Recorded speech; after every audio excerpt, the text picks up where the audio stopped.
Hvis vi forestiller os, at vi her har et gammelt rusten randjern, så ser det selvfølgelig ikke sådan ud. Så vil det være rusten, men det her det er et nyt randjern, bare for eksempel skyld. Så kan man sætte randjernskapsler på, for at få det hele til at se nyt ud. I det her tilfælde, så vælger vi en ganske almindelig standard zinktagbrænde.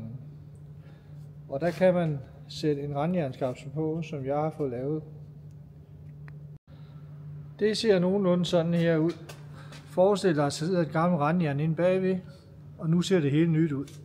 Fordelen ved det er, at man ikke skal hive det gamle randjern af, og det kan typisk være et problem, fordi taget kan være understrøget, og så ødelægger man understrygningen. Og i udgangspunktet, så kan randjernene i sig selv, selvom de er rustne, dele med holde i mange år.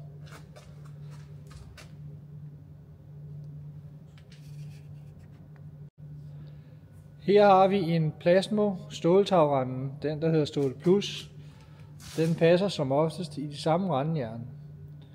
Der er en anden dækkapsel til, som Plasmo har lavet.